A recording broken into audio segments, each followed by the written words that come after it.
Welcome back to the Explainer. All right, let's get right into it. Today is day 15 of our bootcamp, and we're making a massive pivot. Up until now, we've been completely focused on getting our Express app to, actually work. But today we kick off phase 3, hardening the backend. We're taking that functional prototype of yours and armoring it up into a production-ready fortress.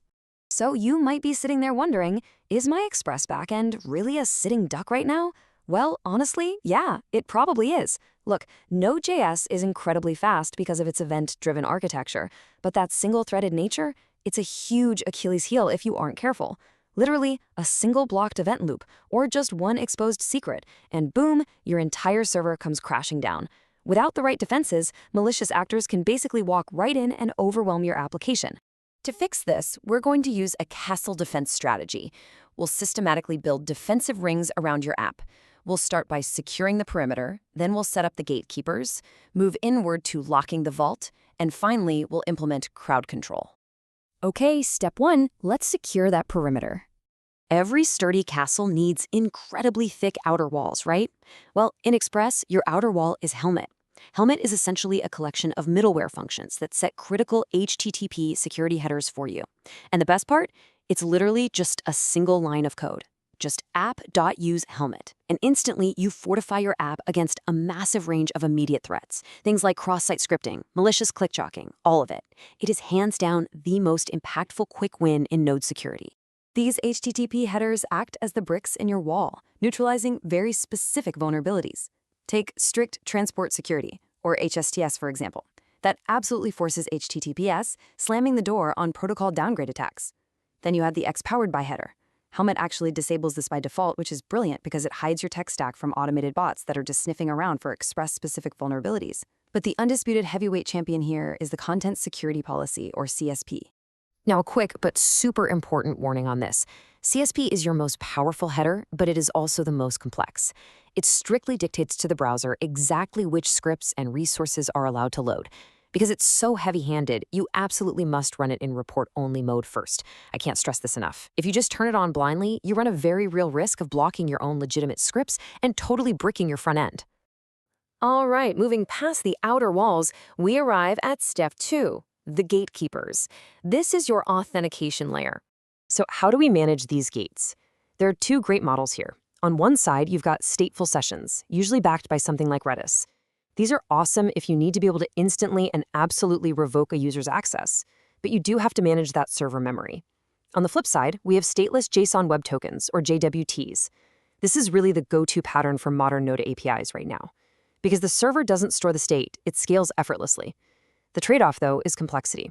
You have to keep those access tokens really short, like 5 to 15 minutes max, and build out a robust refresh token system. Now, if you are going the stateful route, say with Express Session, you need to be paranoid about session fixation. An attacker can actually plant a session ID in a user's browser before they even log in. If you just keep that same ID after authentication, the attacker can hijack the whole session. So the golden rule here, always call rec.session.regenerate immediately after a successful login. Wipe that slate totally clean. But what if you're using stateless tokens? Well, the modern standard demands an upgrade. You really need to be using the RS-256 asymmetric algorithm, not the older symmetric HS-256. RS-256 uses a private key to sign the token and a public key to verify it. This is a game changer because you can safely hand out that public key to your other microservices without ever exposing your actual signing secret. Oh, and absolutely ensure you explicitly specify your acceptable algorithms in your JWT.verify function. That prevents a nasty little thing called an algorithm confusion attack.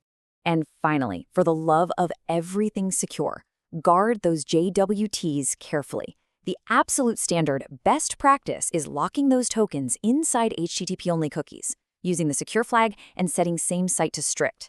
Whatever you do, never throw tokens into local storage. I see this all the time, and it leaves them wide open to being stolen by malicious JavaScript via cross-site scripting. An HTTP-only cookie? It's completely invisible to client-side scripts. Problem solved? Step 3. We are deep inside the castle now, locking the vault. We're talking password management. 250 to 300 milliseconds. That is roughly how long it takes to compute a single password hash using 12 salt rounds of bcrypt on modern hardware. And guess what? That intentional slowness is a feature, not a bug. By making it mathematically slow, we make brute force attacks economically impossible for hackers. But here is the massive catch. In Node's single-threaded environment, 300 milliseconds is an eternity. If you use the synchronous version of bcrypt, your main thread is entirely hijacked by heavy math. Think of it like a bouncer at a club freezing the entire line to do a 20-minute background check on one guy. Your server literally stops responding to everyone else. An attacker just has to send a tiny burst of login requests, and they've instantly caused a massive denial of service.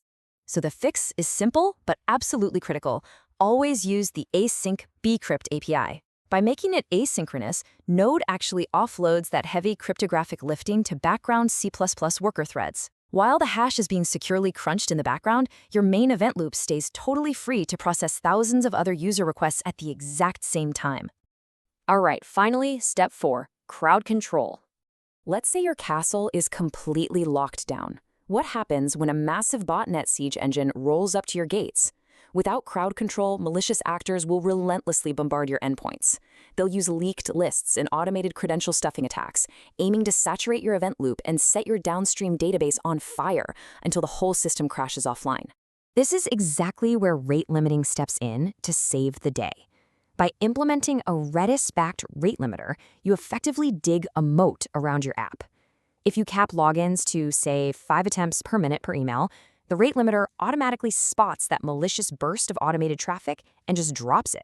It never even touches your business logic or your database. Normal users flow right through, but the bots hit a brick wall. By layering all of these strategies together, you aren't just making a few tweaks, you're building a defense-in-depth architecture. You've transformed a basic API into a hardened fortress ready for the real world. You secured the perimeter with Helmet, tightened your gatekeepers with secure JWT cookies, locked your vault with asynchronous hashing, and built a moat with rate limiters. You've done incredible work today securing the application itself. But I want to leave you with one final, slightly terrifying thought as we wrap up this explainer. Your code is secure, but what about the infrastructure deploying it? Are you still using risky, long-lived AWS credentials sitting in your GitHub Actions? Or have you upgraded to automated, short-lived OpenID Connect tokens? Because if the pipeline isn't secure, the castle walls don't matter. We'll be tackling exactly how to lock down that deployment pipeline next time. Thanks for joining me, and stay secure out there.